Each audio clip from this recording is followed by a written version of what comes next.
Hey there! Today we're going to talk about what the best home renovations are to increase your return on investment and increase your home equity. The number one and two things that you can do are to do a refresh to both the kitchen and to the bathroom. That can be as simple as putting in new flooring or refacing cabinets, painting cabinets, putting up a backsplash in your kitchen, new countertops, but keeping that same footprint, that same square footage. Even doing a whole new suite of appliances can make a big difference.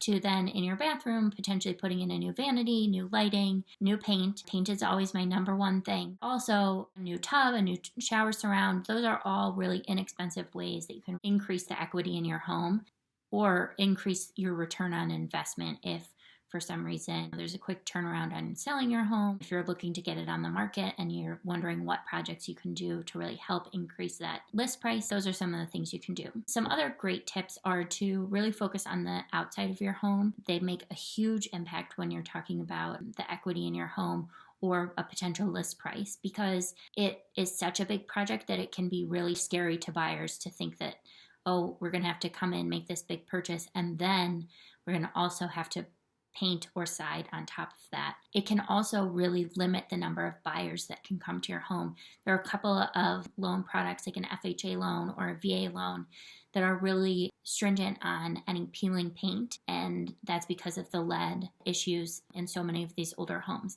So that's definitely something, if you want to keep your home open to purchase by a large range of buyers, that's another project that's always good to take on. Lastly, any way that you can add additional square footage. So say you've got an attic that's got really high ceilings, you always thought about finishing it, that's always going to be helpful. And we're talking usable square footage here. So there needs to be a HVAC, like a heat source of some kind.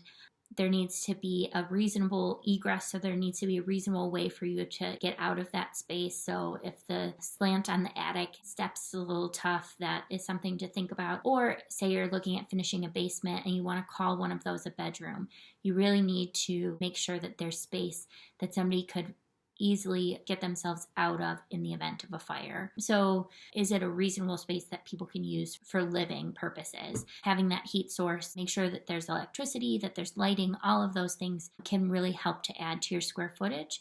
This can be really helpful in a time where people are needing more and more space. Homes, especially homes in the Lakewood area or areas close to the city where there isn't necessarily room to expand, really taking advantage of the square footage that you already have and adding some livable space can add a lot to your value of your home. So these tips are great. As I mentioned, if you're hoping to sell your home and are looking for some quick tips, what can I do to refresh my home? Or as a buyer, when you're considering, what do I want? Do I want a house that I can come and put some work into and increase my equity? Or do I want something that's already done? So keeping that in mind, that even in this market, when you're potentially in multiple offers, if you're buying something that's a little bit lower in your budget, you have the opportunity to really increase the value of that home by doing some of these reasonable renovations. And that's not something that you'll get in a renovated home. So just some things to keep in mind. Another tip is, if you're looking to take on a home renovation, always call your agent. Here at the Lauren Mastracco team, we work with a ton of different contractors. With all of our clients, we have a list of people that we really like and that we refer out, and we can really help you to make the decision of what is going to be worth it. What return are you going to get? Does it make sense to put a $50,000 kitchen into a house that is never going to sell for more than $200,000, something like that? That's always something that we're happy to do and come take a look at. For more information, definitely visit us at laurenmastraccoteam.com, and hopefully we can be helpful to you for all your renovation needs.